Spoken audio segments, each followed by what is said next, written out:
Can you pull PSA 10s? Is it easier to pull PSA 10s out of factory sealed sets?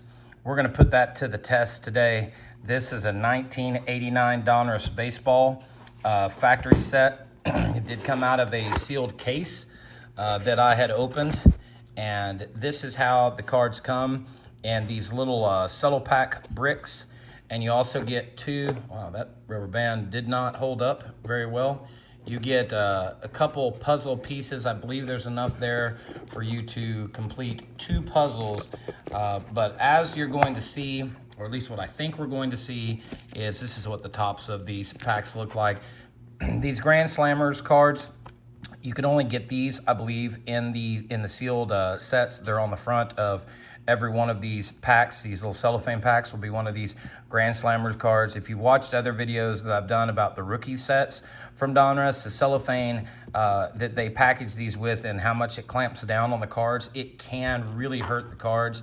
The big card out of this is the Ken Griffey Jr. rookie, and we're going to put it to the test of, just because it's in a factory sealed set, does the card warrant a PSA 10 grade? Let's find out together. Jose Canseco Grand Slammers is going to be the very first card out. Robin Yount is going to be the first regular base card out. Andy Van Slyke, Gary Carter, Wally Joyner, Cal Ripken Jr. So as you can see, excuse me, the card is pretty well centered. It's close up to the front of the pack. I don't know if that's going to show on the camera or not, but that corner right there is pretty dinged. Rafael Palmeiro, Ruben Sierra, Alex Sanchez, and here we hit the rated rookie section of the set. So the Ken Griffey Jr. is only a few cards away. Greg Olson, Tom Gordon, Pete Harnish, Mike Harkey. Here's the Randy Johnson rated rookie. Centering looks to be pretty good on this, but I can also see a couple imperfections on this card. Dave West, Ron Jones, Chris Carpenter, Felix Jose, Carlos Quintana rookie, Luis Medina, Greg Jeffries, which would have been a hot card back in the day. And here is the Ken Griffey Jr. rookie card. The main reason that we're breaking this set to check, I do not believe that corner down there would justify a PSA 10 grade. So this just goes to show, just because you open a factory sealed set doesn't necessarily mean that each one of these cards is going to be PSA 10 ready for you to get graded. You have just as much of a chance of pulling a high graded card out of a rack pack, a wax pack, any of the other products. The centering is not perfect. There was no way for the factories back then to decipher if the cards were going into a factory set that they were cut any cleaner than what they would be going to any of the other products that they used. We'll keep it moving, and there's still a couple other cards in this set that are fairly valuable. This Chris Sabo rated rookie, Diamond Kings card, for some reason, is a card that still brings a little bit of money in a high grade, but that gets us through the first pack, I guess we'll call it, of the set.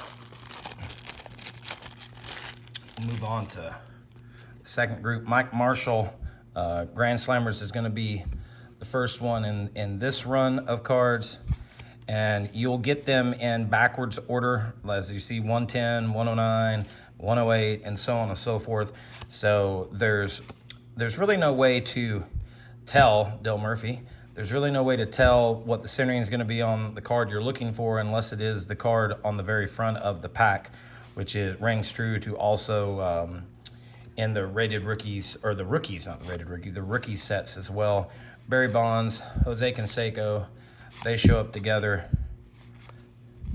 and we will keep thumbing through these at a fairly brisk pace. Eric Davis, to see what are the Hall of Famers that we can pull out of here, and then hopefully I'll have a little time at the end with the few cards that I'm sitting up there to the side to kind of do this little experiment with you and see what I think just from the naked eye, if we've got any chance of sending any of these in. I'm sitting on a ton of junk wax era cards that I have pre-graded and went back through and pre-graded again and again and again to send into PSA that I believe our 9s are betters, and we're gonna find that out and learn that lesson the hard way together when they come back, whenever PSA will do a special.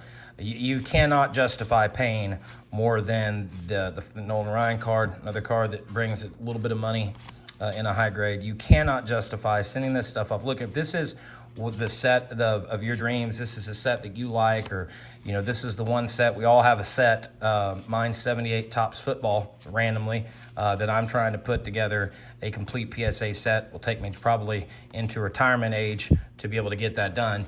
But if this is your set and the cards themselves hold sentimental value to you, then by all means send it in. But if you're going to spend $18, $19 a card to send these into PSA, you're going to be very, very upside down after you get your return back on what the value of those cards really is, the true value of them. But that's what this channel is about, is going through this junk wax stuff. I do like to submit my own cards. They're going to go in my personal collection. So for me, Bo Jackson's my guy. Wow, on cue, Bo. Way to go, Bo. Way to help me out there. Bo Jackson's my guy. So if I send some Bo cards in, to me, they have value outside of a resale value. So I may take a chance on a few that I know that will not be PSA 10s, but they may be a card that I'm looking to add to one of my collection pieces that I'm putting together. I like to go, I'm a pack hunter as well. I love to find packs with Bo Jackson on the front or the back, and then try to get a high graded card of him to put beside that on my shelf in my office. So that's kind of how, excuse me, that's kind of how I do the hobby. As I mentioned before, this junk wax era stuff, the hobby in general, just you do you. You do you, boo. You do whatever makes you happy. That's always been, for me, the appeal to this hobby, is that there's no set way of doing this. You can thumb these cards to in these set breaks, or Billy Ripken, worth a lot less than the 89 Fleer card of Mr. Ripken. I can tell you that. This older stuff, it's memory lane for me. It's what I enjoy. I never collected past. I bought, of course, I stopped collecting, right before the GOAT of Tom Brady came in the picture. I think it probably stopped a year before him. So once it gets past about 1999, I don't have a lot of those cards. The cards that I could afford, and the cards that I was buying at my local grocery store. And I remember going in the grocery store every week or two that my mom and I would go shopping, and the first thing I would do is run over to where the wax packs were and see if there was anything new back then. And that journey started for me in 1986, and really cranked in high gear for me in 87. Of course, I think they're still printing some of that 1987 stuff still to this day, with how much of that is still out there. But those were the years that dominated my binders, was 86, 87. Wish I would have got on the basketball card bandwagon back in those days. I still do have some 88, 89s and some 87s in the Fleer basketball that I have put away that are from my childhood, that I have been slowly getting in to PSA just to get them slabbed. If you watch a couple of my other videos where I send in some vintage cards, I send in some cards. Cards hold memories for us, and I think that's great for everyone to be able to go back. And for me, for instance, I didn't get to spend a whole lot of time with my grandfather back when I was a child. They lived a considerable amount away from us, but he was in a major city. So when I went up there, it was our thing to go to the baseball card shop and go get a couple cards, get a couple packs. And even though it was not of an interest of him, he did it with me because he knew that was that was what I liked and what I enjoyed as a kid. I was all about baseball, playing baseball, baseball cards, you know, anything baseball. And I've sent a few of those in, some 70s and Pete Rose cards that I know that we bought together, and one of them even came back a PSA 3, I think, in one of my previous videos. But to me, I didn't care. That's just, I wanted that card in a slab. It holds way more sentimental value to me than any price tag that could get put on it. So I'm not saying to never send in your junk wax stuff if junk wax is what you're about, but if you're just solely looking for that PSA 10, the Griffey I think sells for right at $300 now out of this particular set, out of 89 Donruss. So you'd be well ahead. I know $300 is a lot of money for a lot of us, but you'd be well ahead of the game to just go buy the PSA 10 of Ken Griffey Jr. and not waste your money on sending in a bunch of PSA 7s, 8s, and 9s. Some of these cards, it's part of the chase that I enjoy. You know, 89 Upper Deck, for instance, you know, if that Griffey is, you know, $1,000 plus card, it would be really cool for me to be able to put that card in, submit that card myself, and know that I changed the pop report by 1 on the PSA 10 numbers by getting that.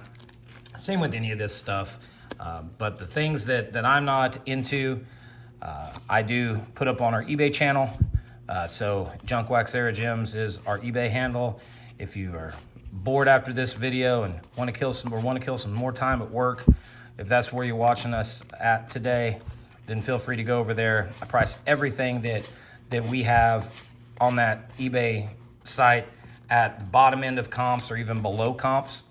I did submit a lot of 70s football and baseball cards recently, and we did the breaks, the blind reveals on the channel. If that is something that interests you, I do have some really good older PSA slabs up on eBay right now, and feel free to go in there, see something you like, make me an offer. If you tell me that you've been sent there from the channel, I'll make darn sure to make you a deal that you can't refuse.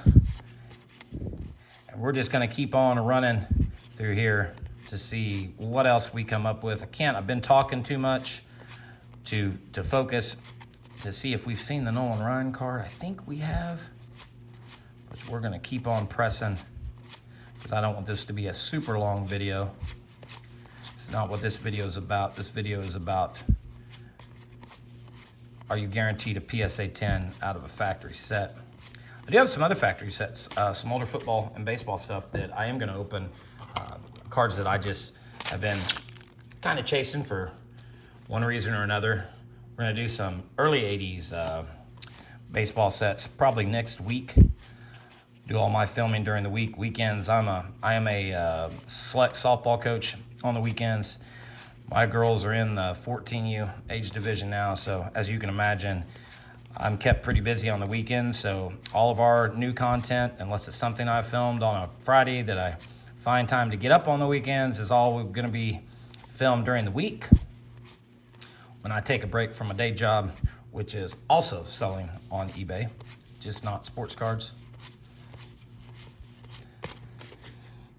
Let's see what the last one of these packs is going to bring us, and then I'll grab just at random maybe 5-10 of these cards, and we'll take a look and see if we think right off the bat that we're going to be guaranteed any PSA 10s out of this. Always like that card, little Hershiser card. Just remember, this product was just John Smoltz rookie. This product was everywhere in 1989. I had, Kurt Schilling rookie, so a couple good cards are still left to fall out of here. I can remember seeing these cards everywhere, multiple different packaging, just you name it. These cards were so produced. I don't think we'll ever know. Maybe there is a website dedicated, Lance Johnson, the last one. Maybe there is a dedicated website to show how many of some of these cards were produced back in the day. So I'm just going to take sort through just off the top here some of the cards that I know people would possibly submit for grading, and let's take a look and see what we got. We'll choose those 5. How about that? That's fair enough. John Smoltz will be the first one we look at. If you're going to be trying to pre-grade your own cards, this is a priceless tool for you. It is a 10 by magnifier that you can buy with a light that comes off of Amazon, and it will tell you surface, a lot of the things you need to know about the corners that you just cannot see with the naked eye. And I can tell you that John Smoltz card has a rolled corner on it. That would not be a good candidate. I've got the Griffey now in front of me. Let's see what I see. Maybe a soft left top corner and a print dot or two. Probably could maybe stretch a 9 out of that card, but a 9 is almost going to be what you can get. The cost of getting it graded is about what the 9 is worth. The Kurt Schilling card. Sorry I'm off camera with some of this, but you're just going to have to believe me because I can't get, well, maybe I can get it through. That'd be really, well, it's just too blurry. If I could get the magnifier to go through the camera. The Kurt Schilling card as well. Corner's a little soft on that card. Not sharp enough to get a 10. The Biggio rookie. That card might be just at a quick glance, has some chipping at the bottom. On these cards, on a lot of the junk wax era stuff, I'm gonna try to bring this up close so I can show you. On a lot of these cards, this bottom area, this bottom, absolute bottom of the card, when you're looking at it at 5 foot away or 2 foot away at the naked eye, it looks like it's completely sharp, but on this particular one, there is some like imperfections that go up and down on the bottom of the card, and that is not gonna pass for a high grade. But you could just glance at this card and say, it's just, you know, it's fresh out of a set. It looks great. The steering looks great, but those are the things that are gonna bump you down on grades. And there's so many videos on eBay about, you know, how to check your cards, how to pre-grade your cards. This card looks decent naked eye, so I'm gonna do it with the naked eye first. I can tell you just from looking at it with my middle-aged eyesight, I believe that corner is a little soft. So I would say out of these cards, might have a chance at some 9s, but I would not qualify any of these for even my own personal stuff that I send in. These just wouldn't cut it for me. But again, if you've got one of these cards and they're in a similar condition and you don't care about the grade on the card, which a lot of people don't. If you don't care about the grade on the card, then by all means send it in, and at least you know that you're the one that pulled it and you're the one that got it in the slab. And there is a lot of joy and fun in that for me in this hobby. That's it. It's been a long video. I hope you enjoyed it, and just trying to shed some light on the fact that factory sets does not mean PSA 10s.